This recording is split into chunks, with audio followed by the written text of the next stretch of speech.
This present conference will now be recorded. with South Africa with Azamara Cruise Line. I think today in for a real treat, we have two people with us. We have Mitch with Azamara, and we have Sue Altman, who will be actually hosting the group to this wonderful area in 2023. Before we get started, though, I'd like to introduce you a little bit about Travel Central. So we'll go over to the next slide.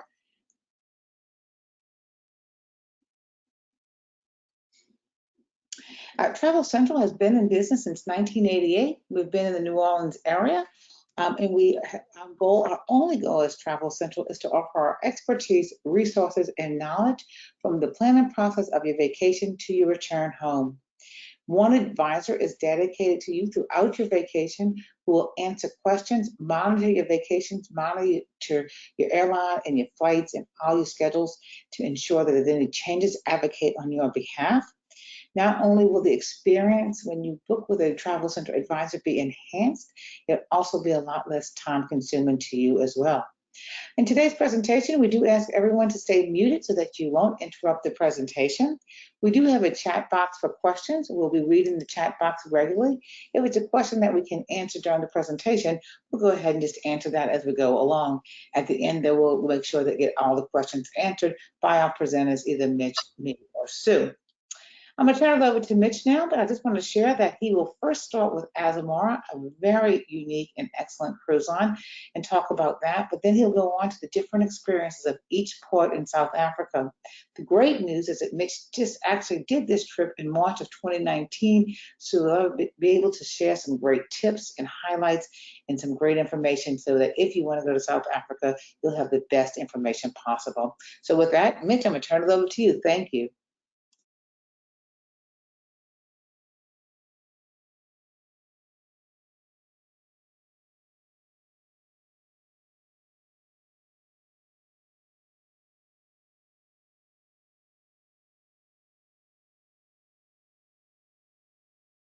Mitch, I just think you have to unmute yourself.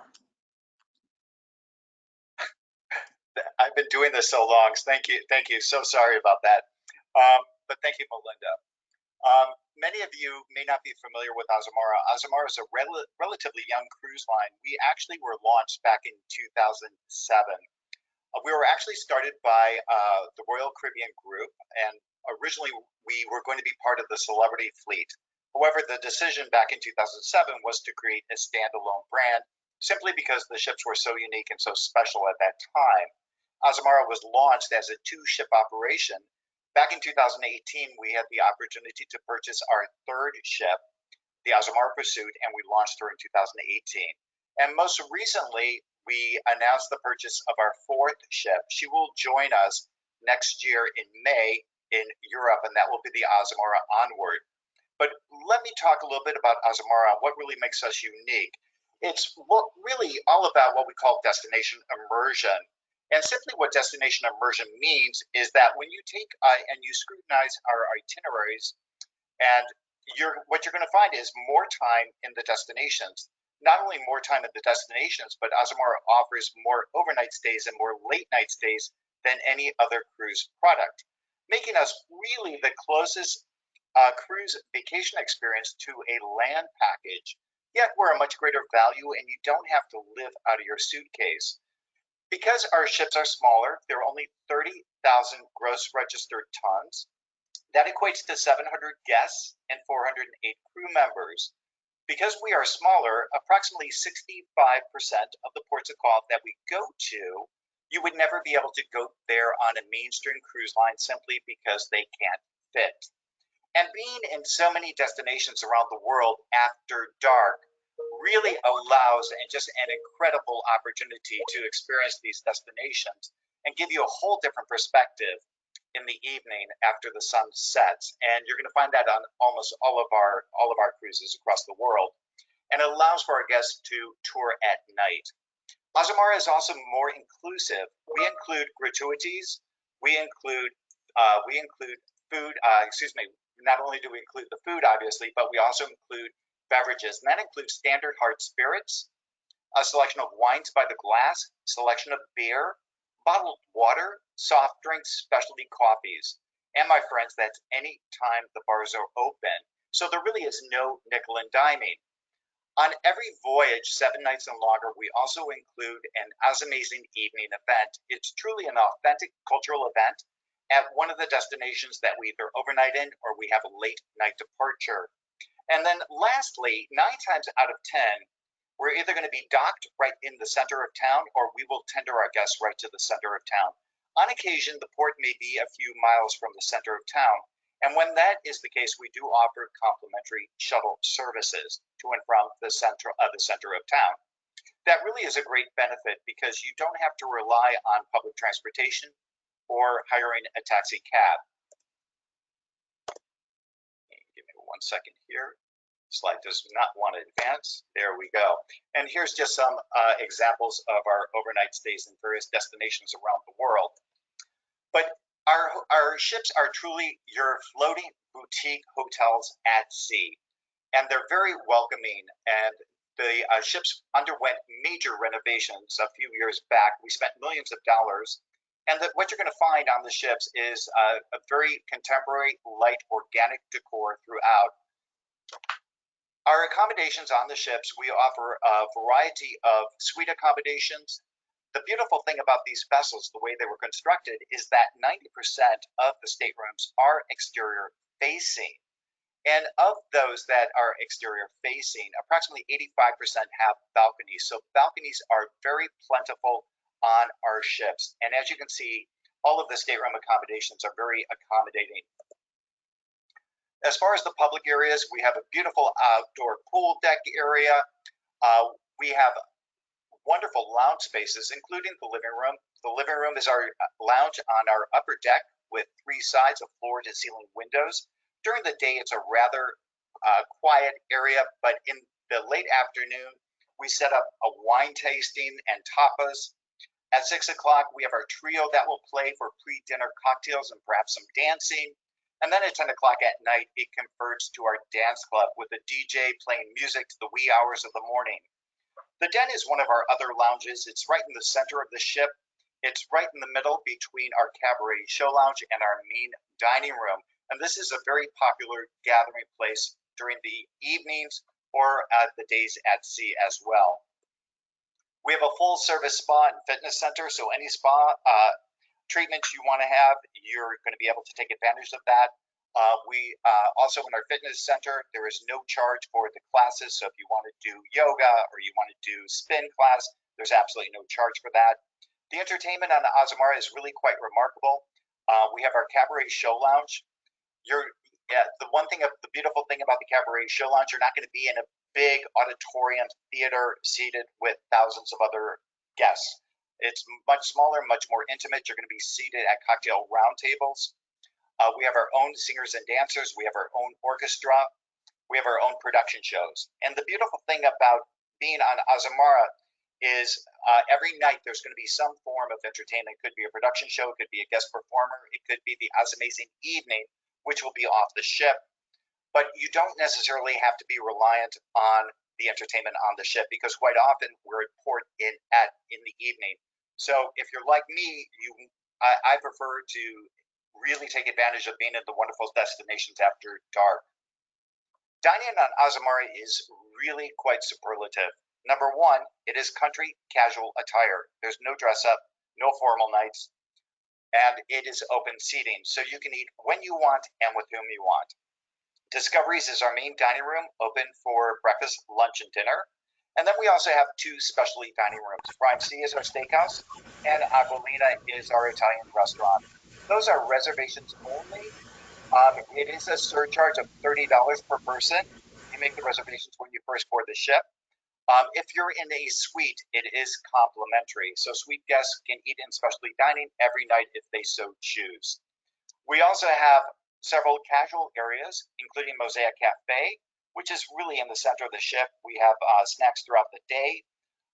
And Windows Cafe is our buffet on deck, open for breakfast, lunch, and dinner. It has a beautiful outdoor seating area. So if you want to eat al fresco, you can grab your food and go sit outside overlooking the majestic city lights, in this case of Cape Town, perhaps. The patio is also another casual dining option. It is outdoors near the pool area. It is covered, so if the weather's inclement, you still would be protected. During the day, it's a grill with an extensive salad bar, but in the evening, we dress it up. We put out the tablecloths. We have an expanded dinner menu, and we have table-side dining service. And of course, we have 24-hour room service.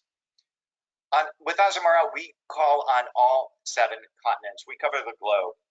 But today, I'm very excited to talk about this remarkable voyage to South Africa on January 3rd of 2023. This 12-night voyage round trip Cape Town. South Africa is just such an incredible destination within itself, and on this voyage, it is what you're going to see is really the major highlights of South Africa. So, a few helpful hints when visiting South Africa. Remember, we're going to be there during our winter, so their summer. The summertime temperatures are hot and can be humid. Cape Town is going to be rather drier, much more like Southern California. But as you go up the coast, it's going to get hotter and more humid. The South African rand is approximately equates to 100 rand equals $6.60.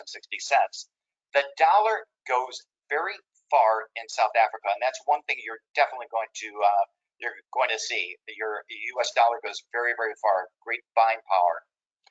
You definitely want to bring adapters. Their voltage is 230 volts.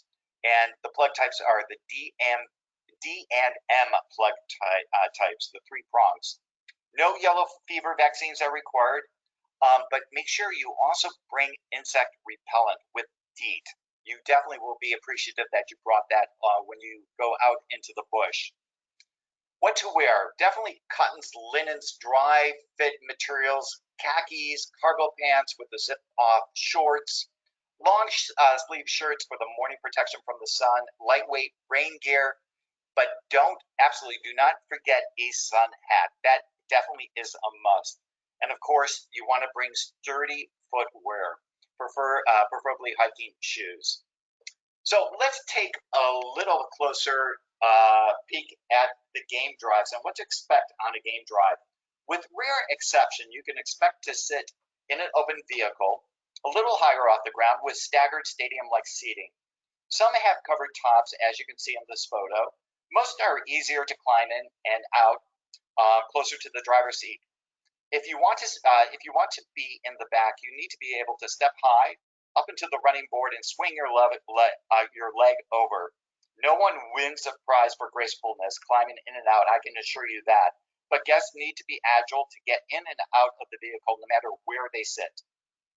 Many game drive vehicles go out with approximately 6 guests, usually 2 per row, but on the less expensive game drives, you can expect a larger vehicle with as many as 20 seats. Definitely expect a bumpy ride. You go off-roading over rough terrain as well as on dirt roads. Guests with back or neck problems may find this uncomfortable, so just be aware of that. Each vehicle typically comes with a guide and a tracker. The tracker will often sit in what I call the bait chair, which is the jump seat in the very front, and will be looking for paw prints, looking at the animal droppings to really bring the group closer to view as much game as possible. This is really quite important and really quite remarkable. I learned a lot actually from the tracker. Often the guide and the tracker will invite you to take a refreshment break by a watering hole or a pleasant viewing area, and what they call quite often, if it's later in the day, it's called a sundowner for cocktails. This is nothing more surreal than sipping a beverage while watching giraffe take a drink. But please don't take any food out with you. Alrighty, and here's just a photograph of my experience back in early 2019. So when you go to Africa, you definitely want to see the Big Five. And the Big Five in Africa is the lion, the leopard, the rhino, the water buffalo, and the elephant. And the term originally referred to the difficulty in hunting the lion, the leopard, the rhino, the elephant, and the African buffalo. These mammal species were known to be the most dangerous, and it was considered a feat by trophy hunters to bring them home. The leopard is nocturnal. solitary, and secretive. Staying hidden during the day, they are the least seen of the big five. And as we move through the port slides, you'll notice I've identified the must-see animals with paw prints at each of the ports that we'll be calling on. This means this port offers the best or only chance to see this particular animal. Alrighty, so let's begin with our first port of call, Port Elizabeth. Get ready to immerse yourself in one of the sunniest destinations in all of South Africa, Port Elizabeth, home to vibrant communities, worldly flavors, safari-worthy wildlife. Port Elizabeth, or PE as the locals call it, is a piece of paradise on Nelson Mandela Bay. Port Elizabeth was established in 1820 by British settlers. In the photo of the southern tip of the Algoa Bay, you're going to see the pretty Cape Recife lighthouse dating back to 1851. So the highlights here in Port Elizabeth, also known as the friendly city, is really the best place to see elephants. But did you know there's a large colony of African penguins here as well? These pint-sized, adorable birds can also be seen at Boulders Beach in Cape Town. North of Port Elizabeth is Edo Elephant National Park, where explorers come face to face with the densest population of elephants in the world. The city center is more interesting here than in other ports due to where revitalization projects have revived lovely historic Victorian buildings and coated public spaces with intriguing public art projects. Port Elizabeth also offers many historical attractions such as the historic Donkin Heritage Trail, which takes visitors along the footsteps of the 1820 settlers.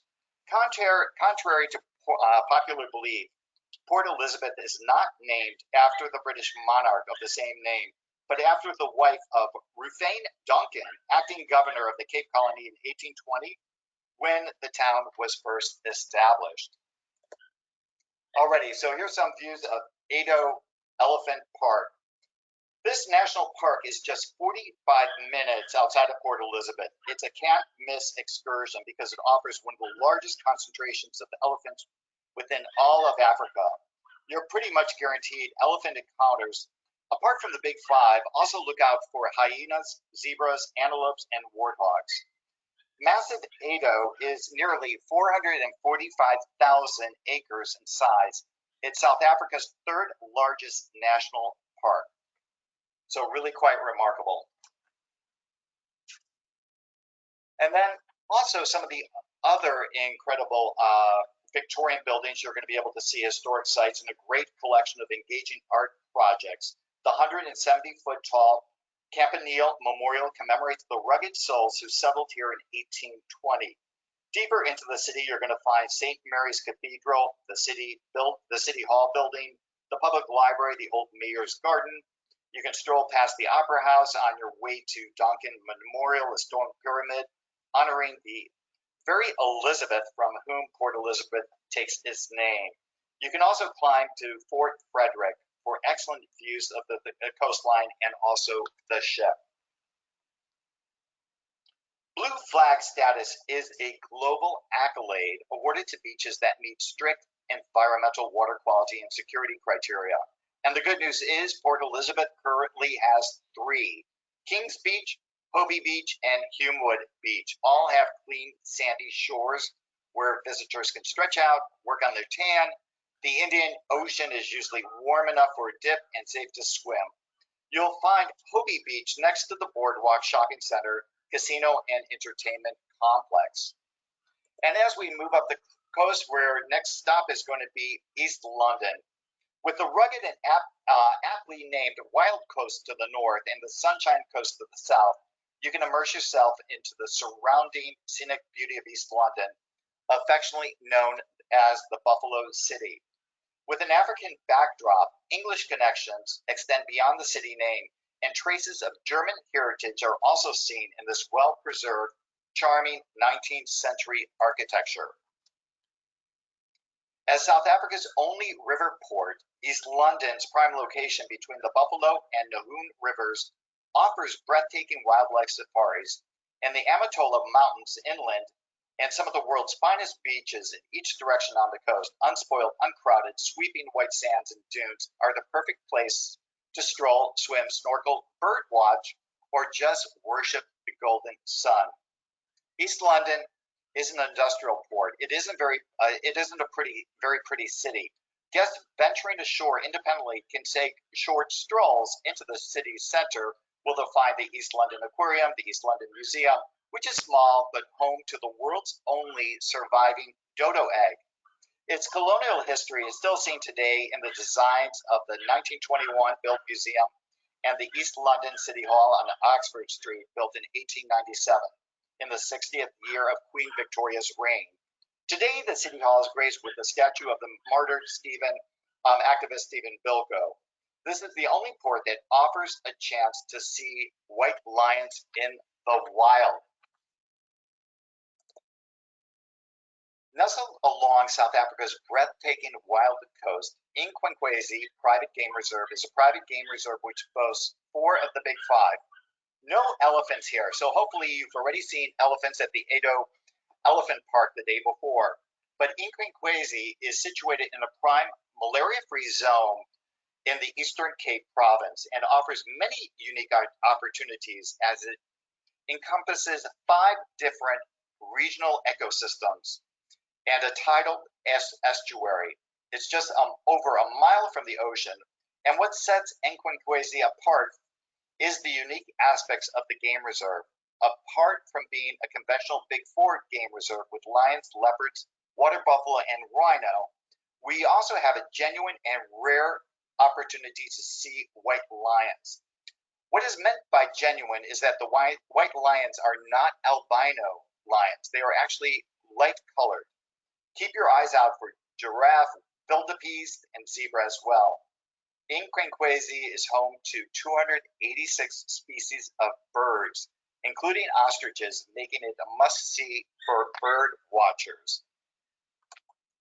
Guests looking for something more traditional and culturally focused can explore the Kaya Bantu, which is an open-air Xhosa cultural museum, to experience Xhosa culture. And the Xhosa tribe, it's very interesting because this language is, the Xhosa language is actually the language that includes the sounds of clicking. And so you would say, I'm going to try to do it. I'm going to try again. Xhosa. I don't know if you can hear the clicks, but there's several different clicking sounds that are part of the sounds within their language. And it's really fascinating to listen to. But here you're going to be able to observe Xhosa customs, songs, dances, walk through the village, browse handicrafts and clothing, and sample local specialties, some of which are available for purchase. Traditional villages of Xhosa can be found where the beach landscapes becomes more of agricultural ones. Most of the surrounding buildings in the area are made of mud and branches, which are very traditional for this area. You may also encounter traditional Xhosa dancers and singers providing a great show and an exciting welcome to their village. The Nahoon Point Nature Reserve, dubbed one of the most scenic coastal reserves in this country, is truly a gem, not just for its extraordinary natural beauty and breathtaking vistas. It's a treasure trove of fossils. In fact, it is a very important prehistorical landmark and enjoys its status as a protected area as a result. You can paddle along the pristine Nahoon River, keeping on the lookout for local wildlife. Enjoy the peace of a pristine nature reserve from your kayak or hike the trail, and be on the lookout for dassies. These creatures may look like they are from the rodent family, but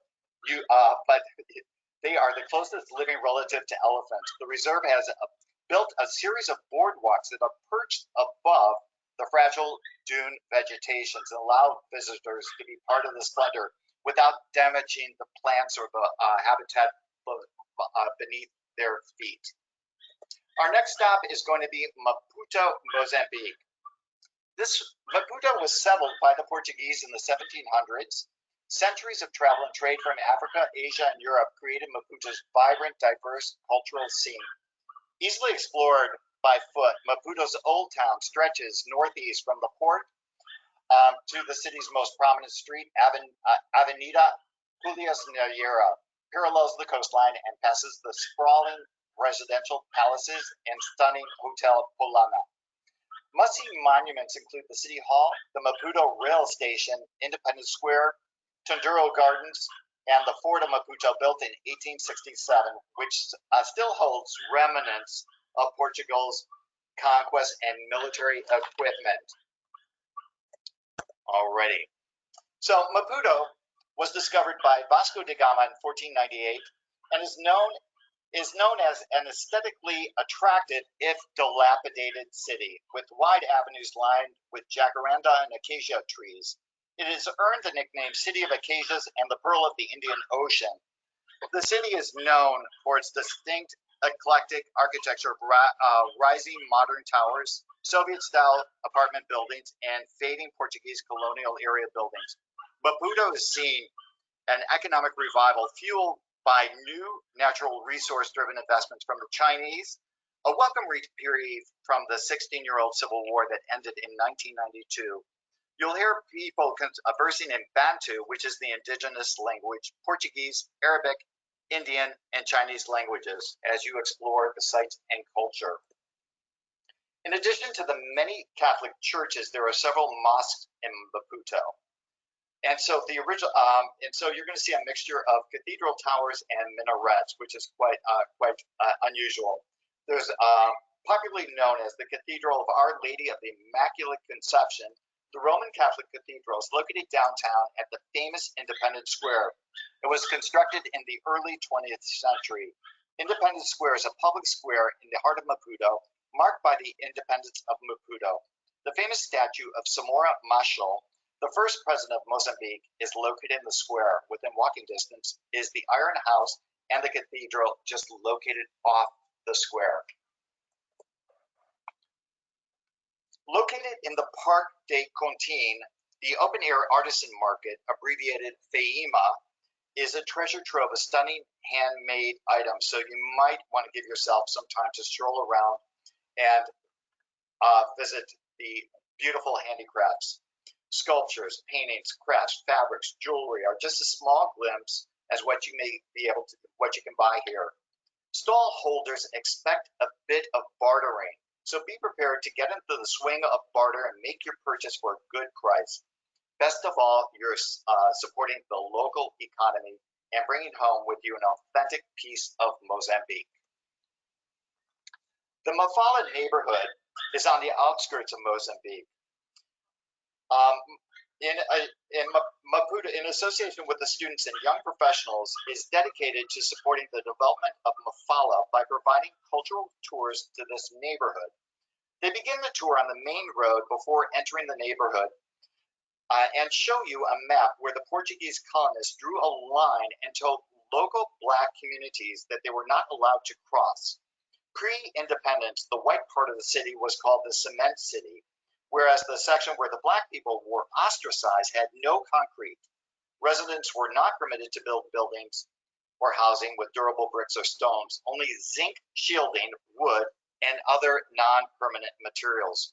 Mafala houses more than 20,000 people, more than 80% of the children living in severely disadvantaged conditions. You'll learn about the 6 significant former residents that include the independent president of the independent Mozambique, Samora Machel, and the top goal scorer in the 1966 World Cup. All hail from the Mafala neighborhood. So up to Richards Bay, which is one of the largest and deepest natural harbors in South Africa. It is also one of the main gateways to KwaZulu Natal province, or Zululand, the much larger inland region, popular for its mountains, diverse wildlife, and vast surrounding savanna ecosystems. And here, the industrial port of Richards Bay in itself offers very little in the way of interest to visitors, but it's a gateway to some incredible wildlife reserve, including the Shluli Mfuluzi, I hope I said that right, park, as well as the Isamangaliso Wetland Park. And it is the home to the Zulu people. For me, it's the best port on the itinerary because of the diverse animal sightings that are possible here.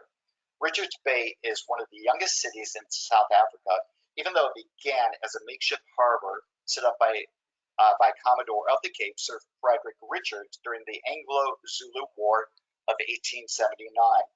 It was only properly established in the 1950s and only declared a city in 1969.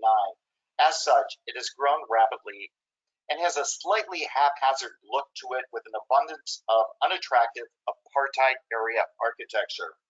A call to Richards Bay also means overnight experiences, and you can take some wonderful overnight experiences to Finda, which is heavily involved in rhino conservation, specifically restoring populations of black rhino, and one of our overnight experiences offer thus focus.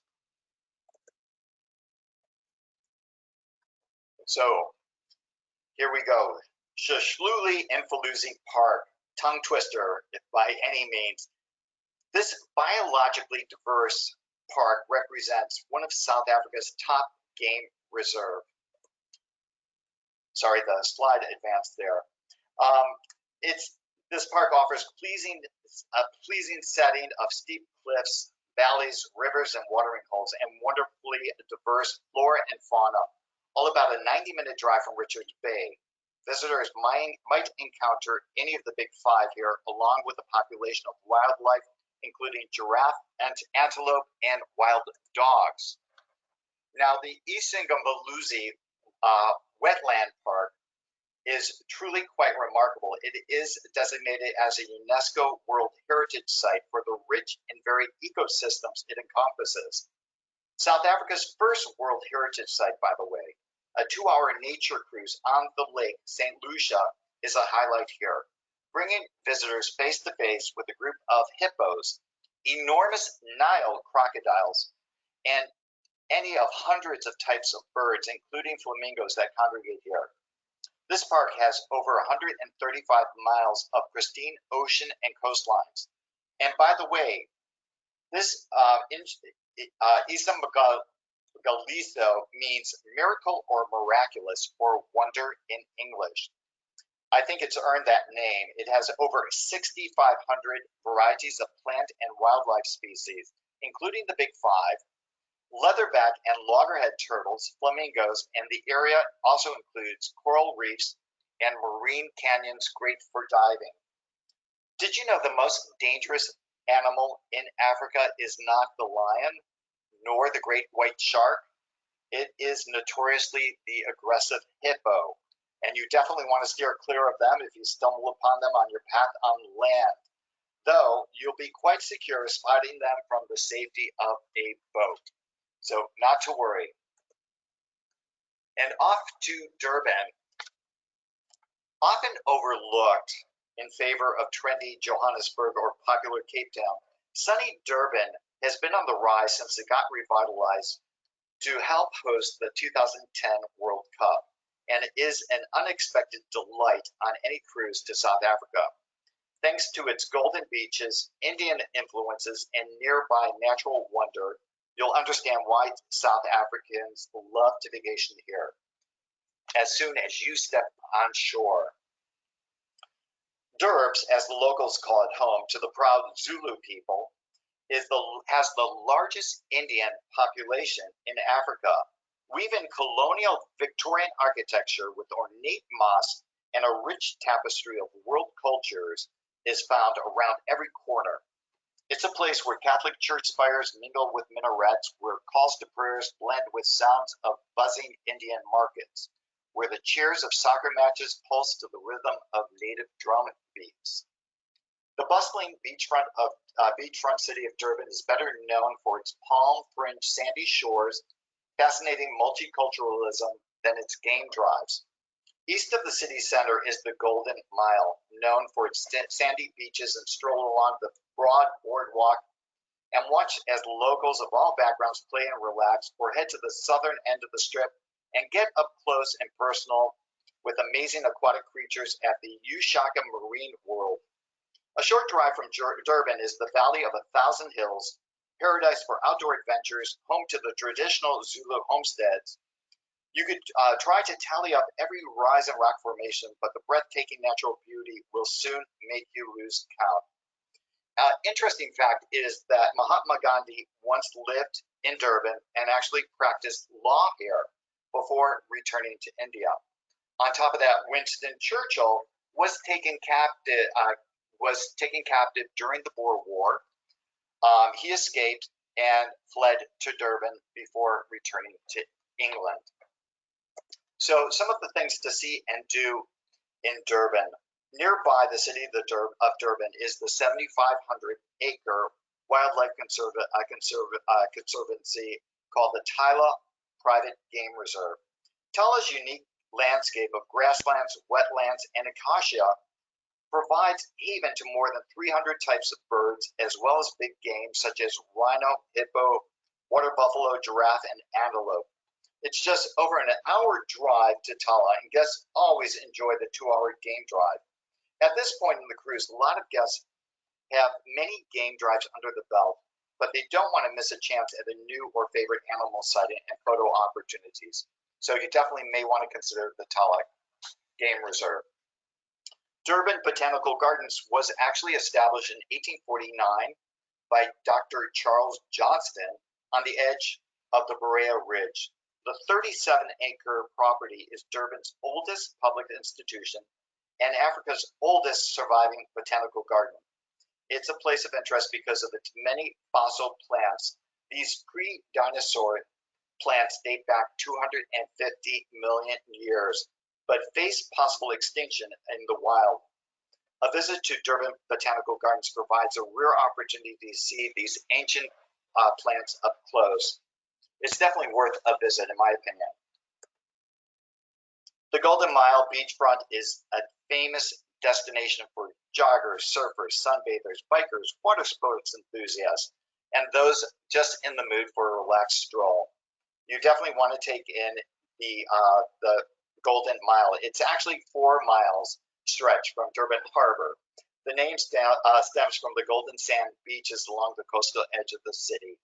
And there's a wide pavement that makes for easy walk, jog, or bike along the route.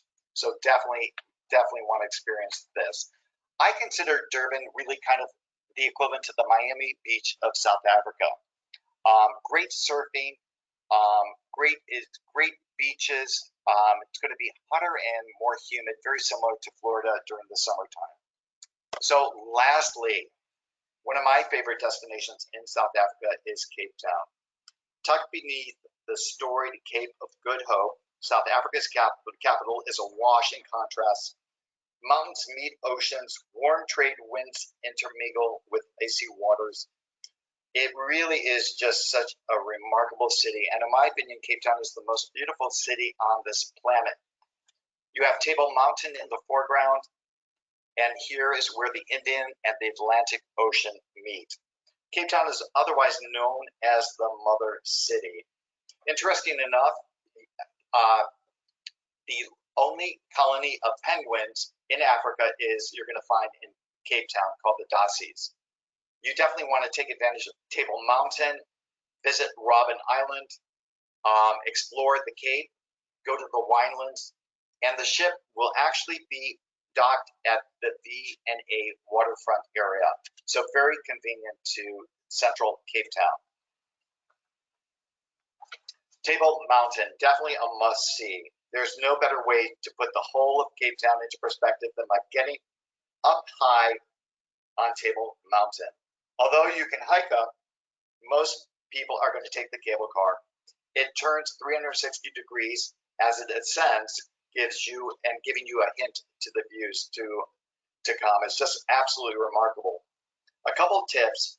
If not booking one of our tours, be sure to pre-book your tour online and watch the weather report as the cable car closes with wind and cloud cover, known as the tablecloth. Once you're atop, you'll find paths that go all around it, offering views of Lionhead, the 12 Apostles, the city, and much, much more. Make sure to stay long enough to take in the sunset views, but be prepared for the lines to get back down. This is also a great place to see dassies, but remember not to feed them. Another opportunity is to visit Robben Island. For nearly 400 years, Robben Island in Table Bay was a brutal maximum security prison where Nelson Mandela, along with hundreds of other political detainees, spent 18 years in a tiny cell during the apartheid era. It's now a UNESCO heritage site and a museum, and a site of major historical importance. And a visit to the island is really quite impressive. I definitely encourage everybody to take advantage of visiting Robben Island. And also, you definitely want to visit the Cape of Good Hope. This is the bottom point of Africa where the Indian and the Atlantic Ocean meet. And interesting enough, you can go over to the Indian side and dip your toes in the water, and it's actually going to be quite warm. And then go over to the Atlantic side and dip your toes in the water. It's actually quite cold. Why? Because the current on the Atlantic side is coming from Antarctica, whereas the current on the Indian side is coming from the equator. There's remarkable views along the coastal regions of outside of Cape Town, so you definitely want to take the coastal drives. Highly, highly recommended. And because we have a double overnight in Cape Town, the ship is going to be your hotel for the last two nights of the cruise, and you're going to have 2 full days in Cape Town. One thing that I do encourage you to definitely visit is venture out to the Winelands. It's a little bit over an hour drive outside of Cape Town. The towns include Franschhoek, Stellenbosch, or Paarl, and it's what's considered the Napa Valley of South Africa. The wines of South Africa are quite remarkable. And one of my favorite wines that I discovered when I was there is the Pinot Taj. The Pinot Taj is actually a hybrid grape that was developed in South Africa in the 1920s by a scientist because it grows actually very well. And it's a hybrid grape between the Pinot Noir and the Hermitage grape. It is just a beautiful wine. Definitely recommend the Pinot Taj, and definitely taste that. And if you're a white wine lover, the Chenin Blanc is actually also quite remarkable. But if you don't have the time to tour the Winelands, right outside of Cape Town, not even 20 minutes outside, is Constantia Vineyards.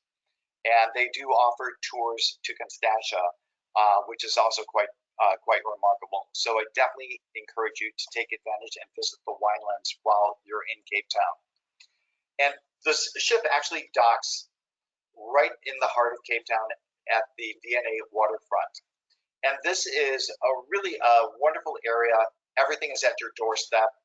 These are my personal photos here. You're going to see street performers, lots of shopping, lots of restaurants, lots of nightlife and entertainment. It's going to be right at your doorstep here in Cape Town. And here's just some of my personal photographs from my time in Cape Town. But again, I definitely encourage you to drive outside of Cape Town and take the coastal drives.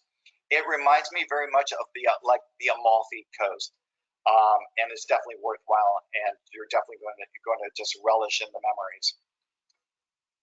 Alrighty. So a couple other things before I conclude my portion of the presentation is doing the safari experience is really one of those life-changing experiences. And I encourage everybody, if you do have the time, you definitely want to take advantage of doing a safari. And we do offer 2 5-night extensions, either pre or post, in conjunction with Maputo safaris. Maputo really is the gold standard for safari tours. And the 2 packages that we do offer is Victoria Falls in Zimbabwe, which is one of the 7 natural wonders of the world, and coupled with the Chobe Game Reserve in Botswana. It is 2 nights in Victoria Falls at the Victoria Falls Hotel and 2 nights in Chobe Game Reserve in Botswana, and then 1 night in Johannesburg. And that can be added on pre or post. And the other option would be Kruger National Park along with the Winelands region outside of Cape Town. And that would include 2 nights in Kruger National Park and 2 nights in the Winelands region, and also 1 night in Cape Town. So those are just things to consider to add on to this wonderful cruise. And with that, I'm going to give it back over to Melinda and Sue. Fantastic. Thank you, Mitch. Excellent presentation. And as you were doing that, I have been to South Africa. It's one of my favorite destinations, mainly because of the diversity. Though today we saw a lot of safaris and animals, when you get into Cape Town, you'll see a lot of the wine country. You'll see a lot of history and culture and different things you'll learn. So it really is a fun destination. Of course, the beautiful beaches and the penguins. With that, I just want to introduce Sue. Sue, if you want to jump online, just say hi. Sue will be leading a group to South Africa in January of 2023, which sounds like a long way away, but it's kind of quicker than you can imagine. Yes, I'm very excited about this cruise. It's been on my bucket list for a long time, and I'm sure it is on other people's. So, you know, please reach out if you have any more questions about what we plan to do and how to get there, and would love to talk to you. Great. So Mitch, you want to go to the next slide? We'll show you the actual group dates and the itinerary. So the group is traveling January 3rd through 15th of 2023, and we know it's a long way away. The good news is you only have to put a deposit down to hold your spot. Once you hold your spot, we have all the way until 2022 to actually put everything else together and then make the final payment on that. We do, so you can see what the pricing starts for the 12-night voyage. Mitch went over everything that's included. So drinks and food and accommodations and those types of things. It also includes one complimentary dining, a welcome bottle of champagne in your stateroom, and a $50 onboard credit. So really a great way, easy, no unpacking and packing, seeing all of South Africa right along the coastline. So with that, we'll go to the next slide. And this year and next year have been an incredible year. And I can just tell you that we are truly a travel resource. We have kept up with all the evolving COVID new policies, all the new insurance policies, and all those different types of things. We have people with travel credits. It's really just making sure that you have everything you need when you travel. And I can guarantee Travel Central has been on top of all these changes. We've been open the entire time, handling clients' changes and challenges, and we're here for you when you need help for next year. And so with that, let's see, we have one, I think we have, let's go to the next question. Next thing, we do these virtual experiences. Our only goal in virtual experiences is to pique your interest in destinations, show you what's available, and see if this is for you. We get you on that trip. If it's not, we have plenty more opportunities, whether it's South Africa, whether it's Germany or Japan. So reach out to us. I'll be happy to help you with that. I don't see any questions, so I think with that, we're going to say, we'll go to the last slide and say, this is our information. Thank you for joining us today. I hope you're ready to go to South Africa. It's a fabulous destination, and we'd love to get you there. Y'all have a great afternoon.